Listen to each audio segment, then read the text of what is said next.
Good morning all of you. Class 10th UP board. देखिए आज हम लोग हिंदी काव्यखंड में पढ़ेंगे 8वां चैप्टर आपका 8वां ये। ठीक है, 8वां नहीं 7वां चैप्टर है। पंडित राम नरेश त्रिपाठी। पंडित राम नरेश त्रिपाठी, इसे पढ़ेंगे स्वदेश प्रेम। ठीक है, तो सबसे पहले हम लोग पढ़ लेते हैं पंडित राम नरेश त्रिपाठी जी के बारे में। पंडित राम नरेश त्रिपाठी का जन्म जौनपुर जनपद के अंतर्गत कहाँ हुआ था? जौनपुर जनपद के अंतर्गत कौरीपुर नामक ग्राम में सन 1889 ईस्वी में एक साधारण कृषक परिवार में हुआ। 1889 में हुआ था। इनका परिवार किसानों का था। इनके पिता का नाम पंडित रामदत्त त्रिपाठी था। इनके पिता बड़े ईश्वर भक्त थे। त्रिपाठी जी घर पर ही धार्मिक संस्कारों का पर्याप्त प्रभाव पड़ा। त्रिपाठी जी की प्रारंभिक शिक्षा गांव की पाठशाला में हुई। इसके उपरांत वे अंग्रेजी पढ़ने के लिए जौनपुर चले गए, परंतु आर्थिक स्थिति ठीक न होने के कारण इन्हें बीच में ही अध्ययन छोड़ देना पड़ा। इस प्रकार त्रिपाठी जी को केवल 9वीं कक्षा तक शिक्षा ग्रहण कर पाए। सरस्वती के इस वरद पुत्र ने सन 1962 ईस्वी में इस संसार से अपना नाता तोड़ लिया। 1962 में इनका देहांत हो गया। आगे है, देखिए साहित्यिक सेवाएं थोड़ा। राम नरेश त्रिपाठी केवल हिंदी नहीं, जो अंग्रेजी, संस्कृत, बांग्ला और गुजराती भाषा के भी विद्वान थे।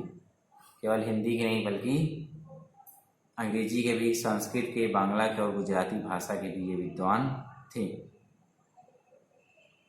दक्षिण भारत में हिंदी प्रचार के लिए इनके द्वारा किया गया कार्य सराहनीय है। ये केवल साहित्यकारी नहीं अपितु देश प्रेमी, स्वतंत्रता सेनानी भी थे। महात्मा गांधी संपर्क में आने के बाद इन्होंने सत्याग्रह आंदोलन में भाग लिया और जेल की यात्रा भी की। त्रिपाठी जी का काव्य देश प्रेम की पावन धारा से परिपूर्ण है। इनकी कविताओं में देश प्रेम की झलक दिखाई देती है। इसमें भारत के जन जीवन के लिए एक नया संदेश है। इनका काव्य अंतरंग बहिरंग दोनों प्रकार से पूर्ण सफल है। त्रिपाठी जी खड़ी बोली कवियों में अपना प्रमुख स्थान रखते हैं। देखिए इनकी प्रमुख रचनाएं हैं, काव्य रचनाएं इनकी मिलन, स्वप्न, पथिक, मानसी, कविता कौमुदी आदि। तुलसीदास और उनकी कविता ये आलोचना है। प्रेम लोक ये इनका नाटक है। महात्मा बुद्ध तथा अशोक जीवन चरित है। फूल रानी, आकाश की बातें, बुद्धि विनोद, बाहिर साहित्य इनकी गद्य रचनाएं हैं। भाषा पता ही है, त्रिपाठी जी की भाषा शुद्ध, साहित्यिक, सरल, सहज, खड़ी बोली। इनके काव्य में संस्कृत, अवधी, ब्रज, फारसी, उर्दू, मराठी, गुजराती शब्द भी दिखाई देते हैं। इनकी शैली मुक्तक और वर्णनात्मक दोनों प्रकार की है। कहीं कहीं भावात्मक शैली के भी दर्शन होते हैं। ये थे राम नरेश त्रिपाठी जी। इसको आप लोग अच्छे से पढ़ लीजिएगा पूरा, राम नरेश त्रिपाठी जी को। ठीक है, तो आइए पढ़ते हैं हम लोग स्वदेश प्रेम। बहुत अच्छी पोयम हम लोग इसमें पढ़ेंगे। स्वदेश प्रेम, अपने देश से हम लोग कैसे प्रेम करते हैं। आइए देखते हैं लोगों ने अपने देश से प्रेम करने के लिए क्या क्या नहीं किया है। देखिए,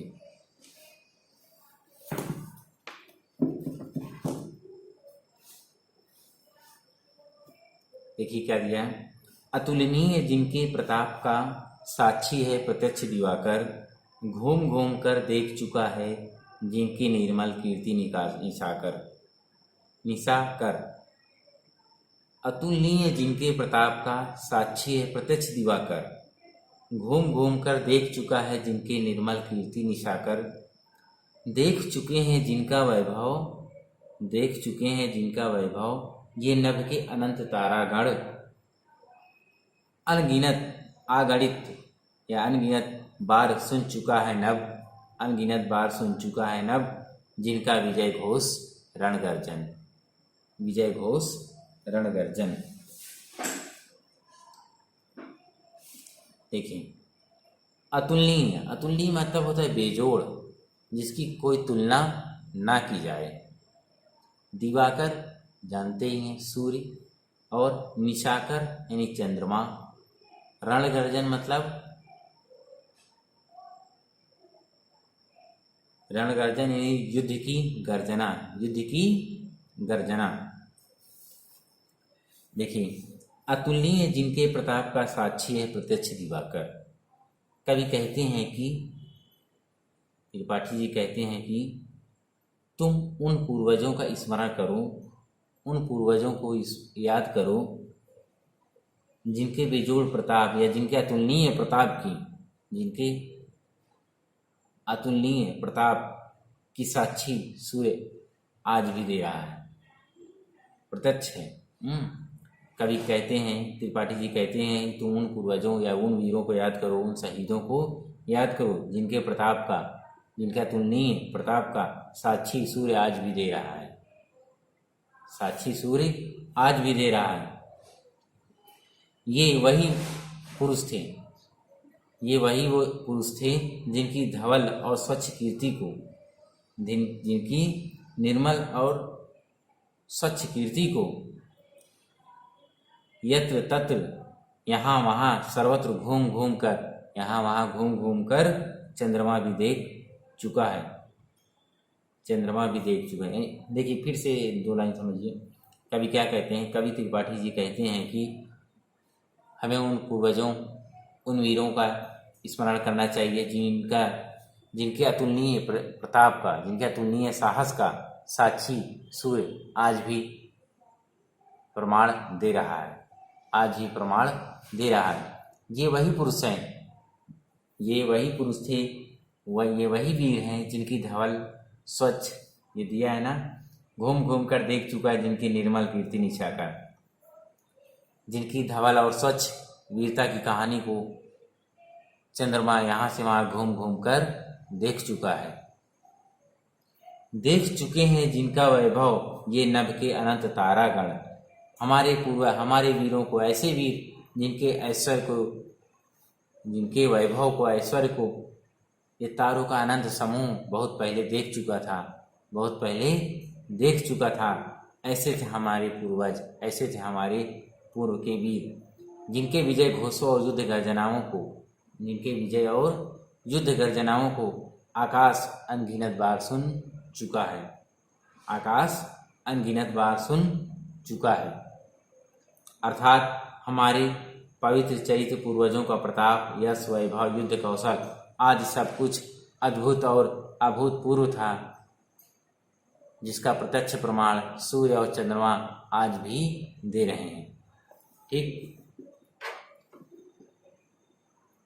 और जिनकी विजय घोष की रणगर्जना, ये सब चंद्रमा या सॉरी आकाश में आज भी गूंजता है। देखिए आगे,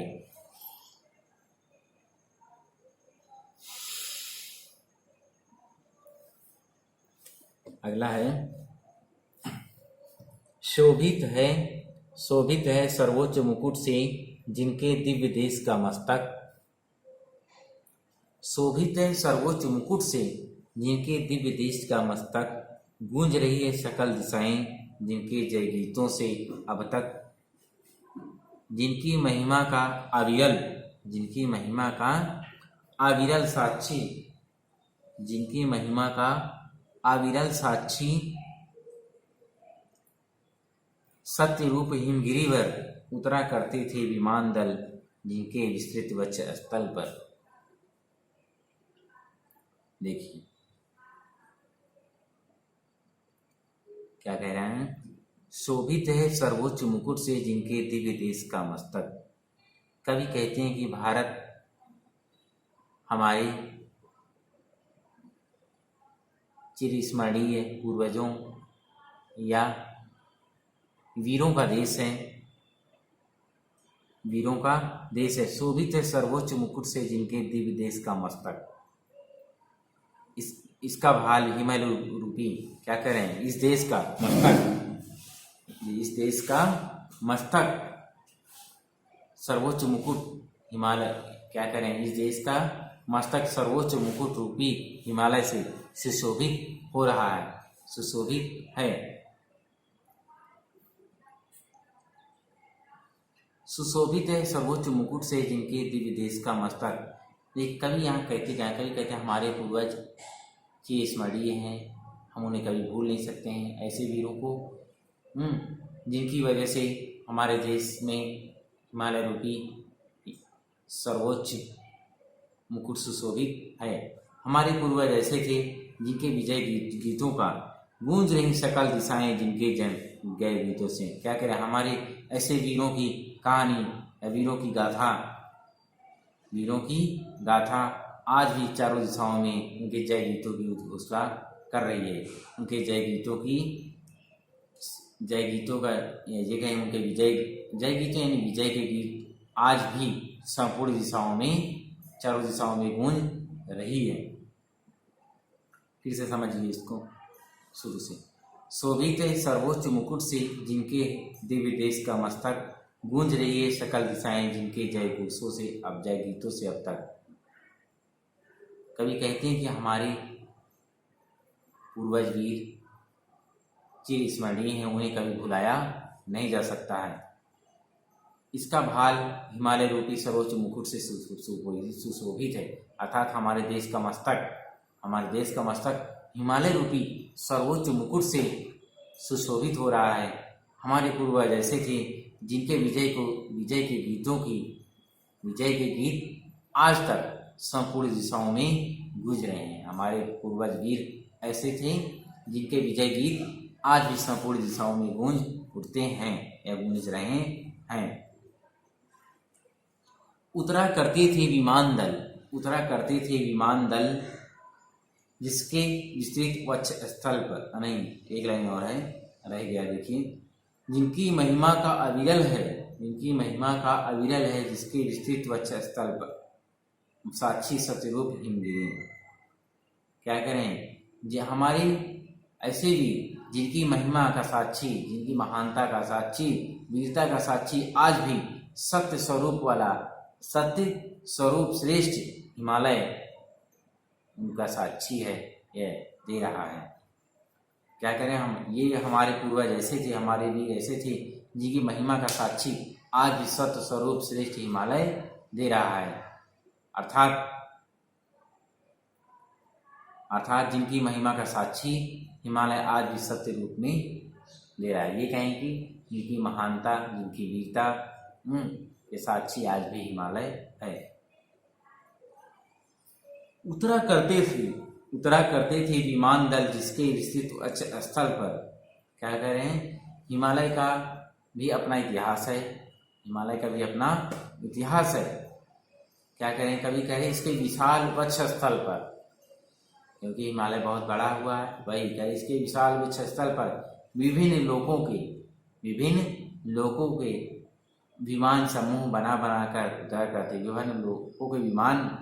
विभिन्न लोगों के विमान समूह बना कर उतरा करते थे। देखिए आगे। सागर निज छाती पर जिनके अगिनत अड़व पोत उठाकर पहुँचाया करता था प्रमुदित भूमंडल के सकल तटों पर।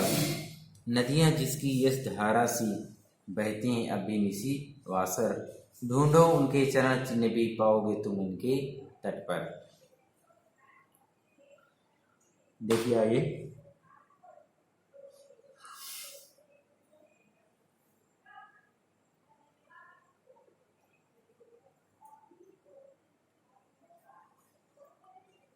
देखिए कवि क्या कह रहे हैं कि सागर निज छाती पर जिनके अनगिनत अड़व पोत उठाकर।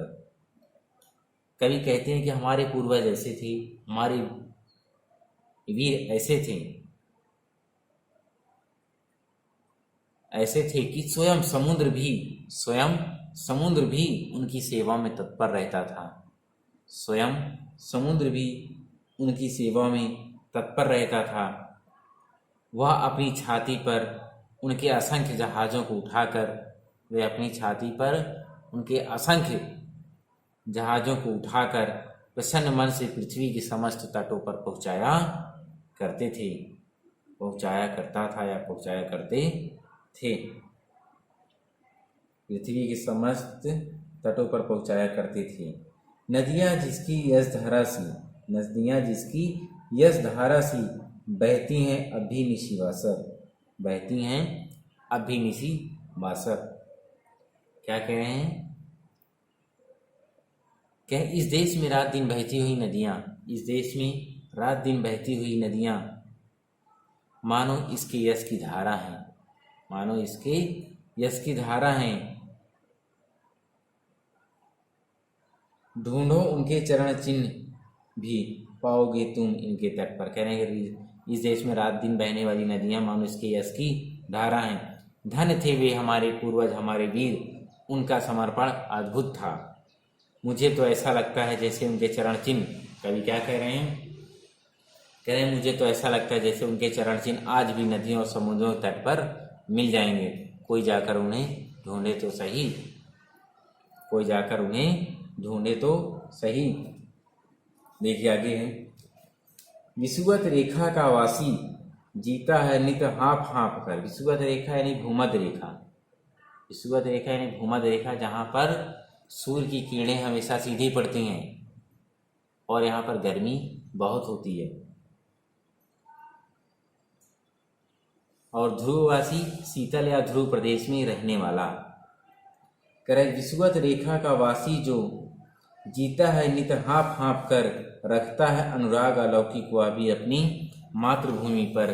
ध्रुववासी जो हिम में तम में, ध्रुववासी जो हिम में तम में जी लेता है कांप कांप कर, वह भी अपनी मातृभूमि पर कर देता है प्राण निछावर। हिम माने बर्फ, हिम माने बहुत अच्छा है। देखिए बहुत अच्छी सीख इससे हमको मिल रही है। हम अपने पूर्वजों को के द्वारा किए गए बलिदान को, उनकी वीरता को हम लोग याद कर रहे हैं कि उन्होंने देश की आज़ादी के लिए क्या क्या किया। उन्हें हमें आज भी याद रखना है। कैसे? देखिए वही सब बताया जा रहा है।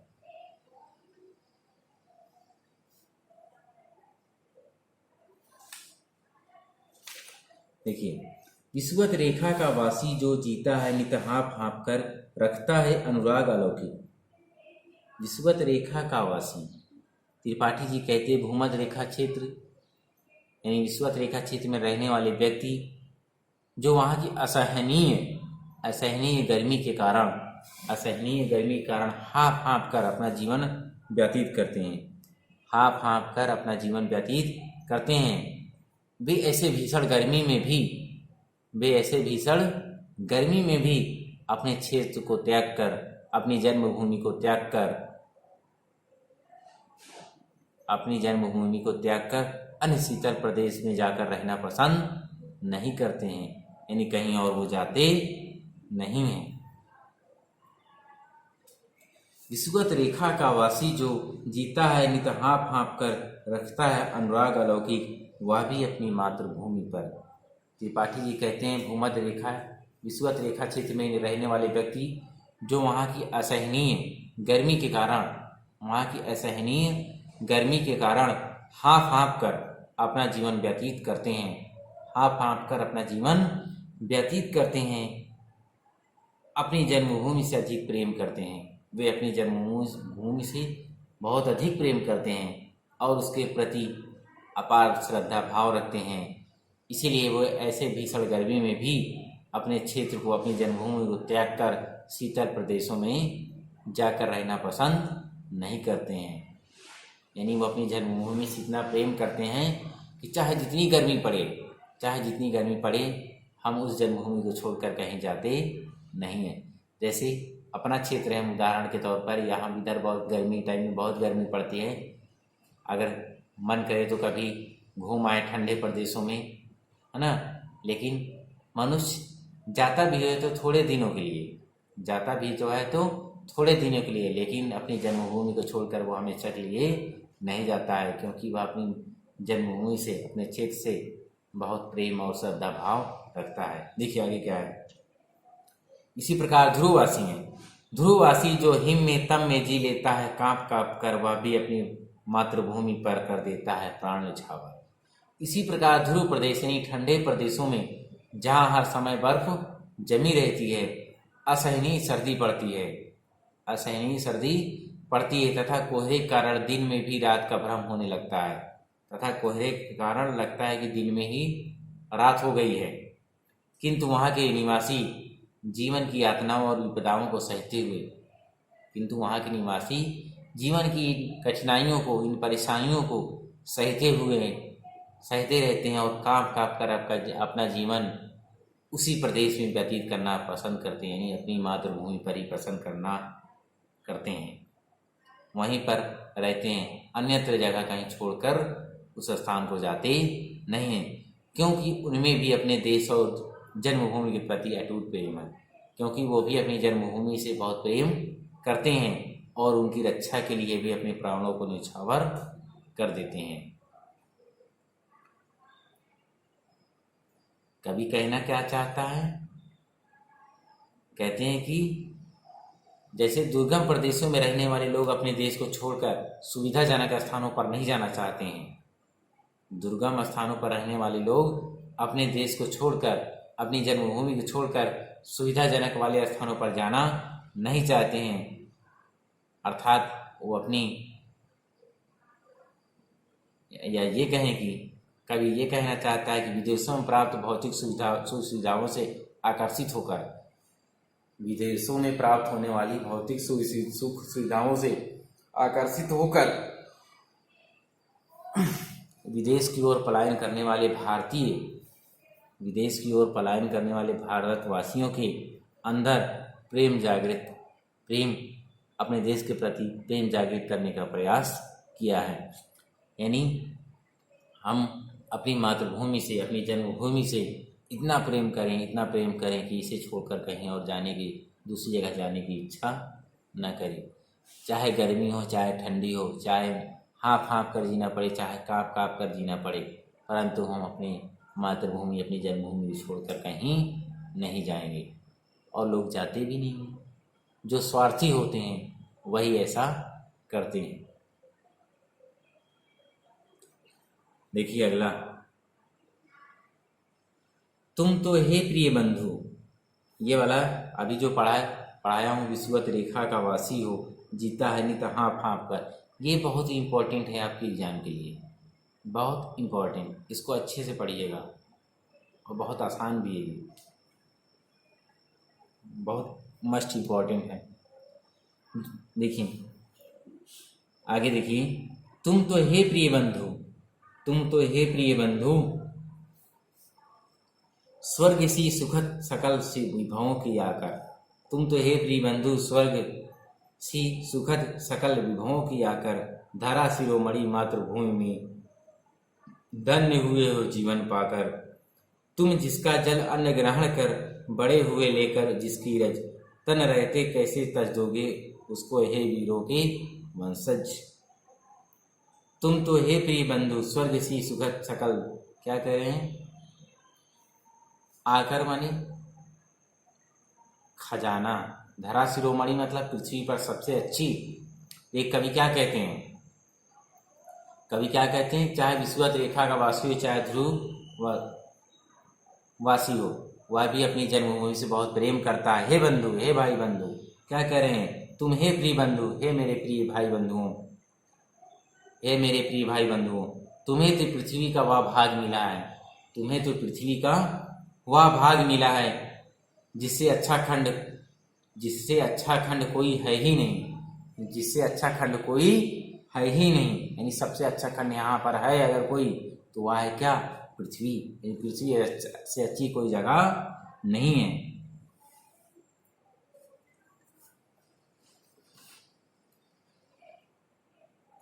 धरा शिरोमणि मातृभूमि में धन्य हुए जीवन पाकर। वास्तव में तुम धन्य हो, क्योंकि तुमने इस मातृभूमि, इस पृथ्वी भूमि पर जन्म पाया है, जो समस्त पृथ्वी में, या ये कहेंगे तुम धन्य हो जो इस भारत भूमि पर जन्म पाया है, जीवन पाया है, जो समस्त पृथ्वी में सर्वोच्च मानी जाती है।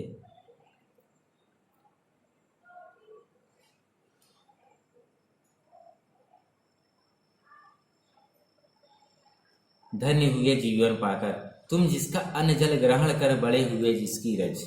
क्या करें, यह भारत नाम की मातृभूमि सुख देने वाली है और समस्त ऐश्वर्य की खान है, अर्थात समस्त सुखों की खान है। हे वीरों के वंशों में उत्पन्न, हे वीरों के वंशों में उत्पन्न बंधु, भाई बंधु, तुमने जिस मातृभूमि का जल और अन्न ग्रहण किया है, तुमने जिस मातृभूमि का अन्न और जल ग्रहण किया है, जिसकी रज, रज माने होता है धूल, जिसके धूल में तुम बड़े हुए, खेले कूदे बड़े हुए, यह कैसे संभव हो सकता है? यह कैसे हो सकता है, संभव हो सकता है कि शरीर रहते तुम उस मातृभूमि का त्याग कर दो?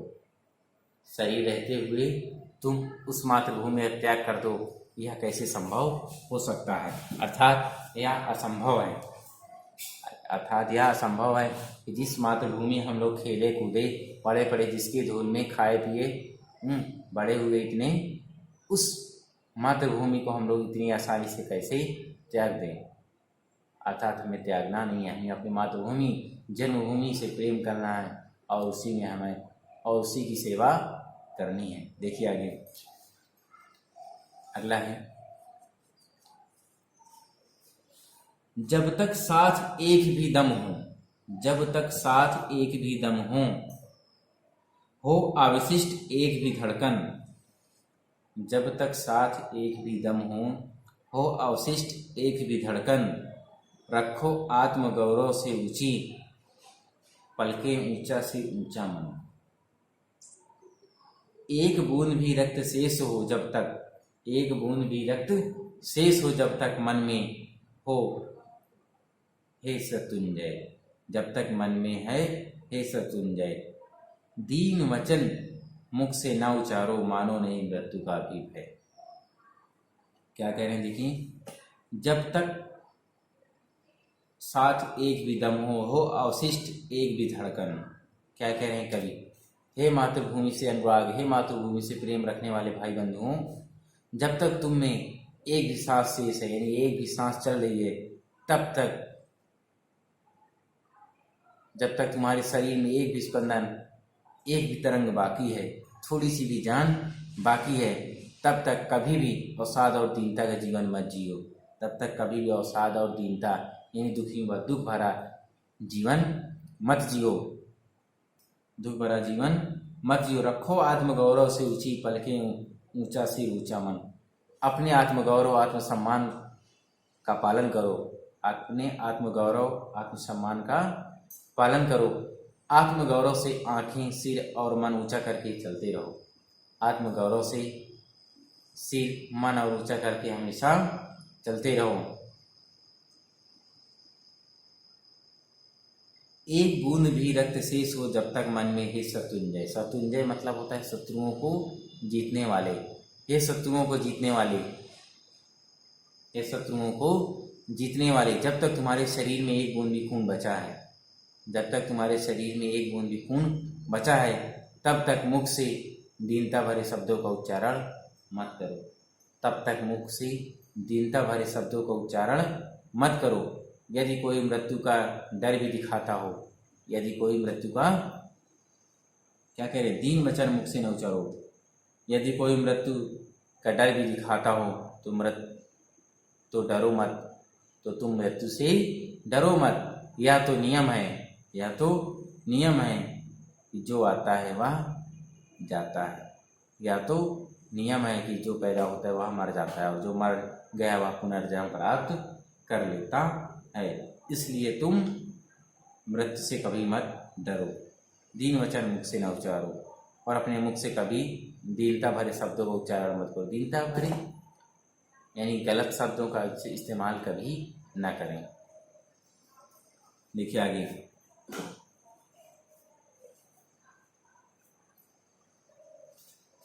देखिए आगे है 7वां और 8वां बचा है। निर्भय स्वागत करो मृत्यु का, निर्भय स्वागत करो मृत्यु का, मृत्यु एक है विश्राम स्थल, जीव जहाँ फिर चलता है धारण कर नव जीवन संबल। क्या कह रहे हैं? विश्राम स्थल मतलब आराम करने की जगह, संबल माने आधार, संबल माने आधार। क्या कह रहे हैं? निर्भय स्वागत करो मृत्यु का, मृत्यु एक विश्राम स्थल है। कवि क्या करें?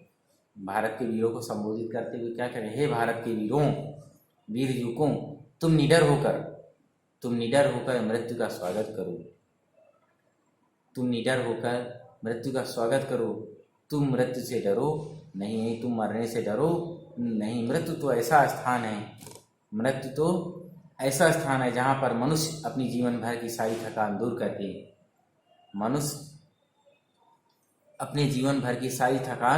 दूर करके, आराम प्राप्त करता है। क्या कहें? मृत्यु तो एक विराम स्था है, विराम करने की जगह है, जहाँ पर मनुष्य मरकर अपने जीवन की सारी थकान दूर करने के लिए आराम प्राप्त करता है।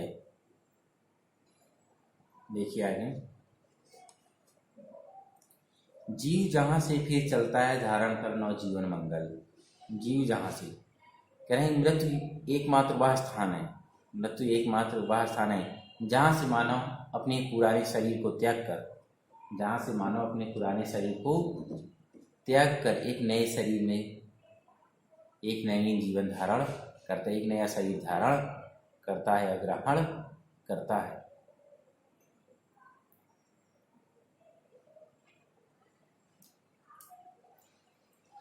देखिए आगे, मृत्यु एक सरिता है जिसमें श्रम से कातर जीव नहाकर।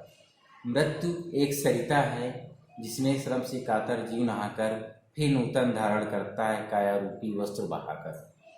क्या कह रहे हैं? क्या है कि मृत्यु तो एक ऐसी नदी है जिसमें स्नान करके मानव अपने जीवन भर के परिश्रम और थकान को त्याग देता है। यह मृत्यु एक ऐसी नदी है जिसमें मनुष्य स्नान करके अपने जीवन भर के परिश्रम और थकान को दूर कर देता है, त्याग कर नए वस्त्रों के समान नया शरीर धारण कर लेता है। इसलिए तुम निर्भीक रहो और उल्लास के साथ मृत्यु का स्वागत करो। इससे कभी डरो नहीं, मृत्यु से कभी डरना नहीं है। ऐसे एक कवि थे मिल्टन, उन्होंने क्या कहा था कि मृत्यु सोने की वह चाबी है जो अमरता के महल को खोल देती है। क्या कहा? मृत्यु सोने की वह चाबी है जो अमरता के महल को खोल देती है। देखिए नेक्स्ट आगे है,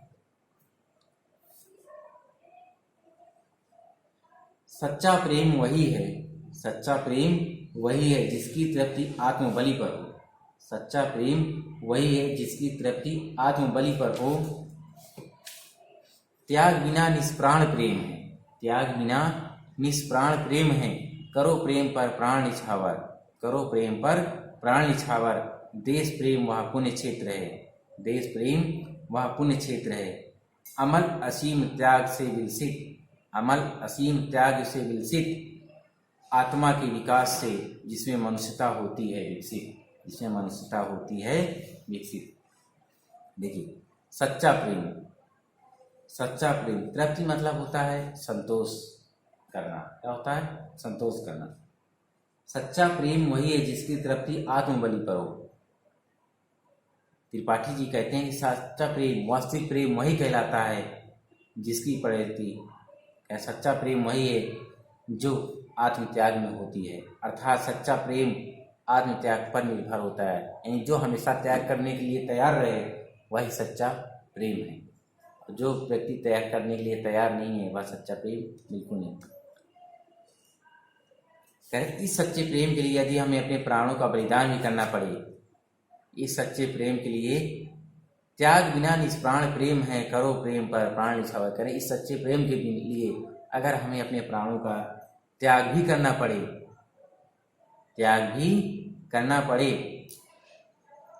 बलिदान भी करना पड़े, तो हमें प्रसन्नता पूर्वक अपने प्राणों को बलिदान कर देना चाहिए। क्योंकि बिना त्याग के प्रेम प्राणहीन, क्योंकि बिना त्याग के प्रेम मिलने वाला नहीं। कहने का तात्पर्य अर्थात सच्चे प्रेम के लिए त्याग की भावना परम आवश्यक है। सच्चे प्रेम के लिए प्रेम के लिए त्याग की भावना, यानी देखिए आगे, देश प्रेम वह पुण्य क्षेत्र है, देश प्रेम वह पुण्य क्षेत्र है, अमर असीम त्याग से विकसित आत्मा के विकास से जिसमें मनुष्यता होती है विकसित। देश प्रेम ऐसा पवित्र क्षेत्र है, ऐसा पवित्र प्रेम है जो निर्मल और निस्सीम त्याग है, जो निर्मल है, जिसमें कोई स्वार्थ नहीं है। ऐसे त्याग के बल पर ही सुशोभित है, ऐसे त्याग के बल पर आज ये देश प्रेम सुशोभित है, अर्थात देश प्रेम की शोभा निर्मल त्याग पर निर्भर है। देश प्रेम की भावना से मनुष्य की आत्मा और मानवता का विकास होता है। देश प्रेम की भावना से मनुष्य की आत्मा और मानवता का विकास होता है, इसलिए मानवता को विकसित करने के लिए देश प्रेम परम आवश्यक है। इसलिए मानवता को विकास के लिए देश प्रेम परम आवश्यक है। ये था आप लोगों का देश प्रेम, स्वदेश प्रेम, राम नरेश त्रिपाठी जी का आपने पढ़ा। इसको आप लोगों को बहुत अच्छे तरीके से पढ़ना है, रिवीजन अच्छे करिएगा, ये बहुत इंपॉर्टेंट चैप्टर है, ठीक है। देखिए इसमें अब दिया है, इसमें आपको करना तो वही है, जीवन परिचय, साहित्यिक परिचय और रचनाएं, भाषा शैली, जीवन परिचय, रचनाएं, ये मस्ट है, इतना तो करना ही है। इसके अलावा इसमें आपको क्या लगाया था, संदर्भ प्रसंग, व्याख्या और काव्य सौंदर्य, ये इतनी चीज़ें आपको करनी है पूरे चैप्टर की, बहुत इंपॉर्टेंट चैप्टर, ठीक है। इसको आप लोग यहाँ तक कंप्लीट करिए। अब अगला चैप्टर पढ़ाएंगे अगली क्लास में, अगला चैप्टर आप लोगों का पुष्प की अभिलाषा, ठीक। ओके बाय, कंप्लीट कर लीजिए कॉपी इन सब लोग।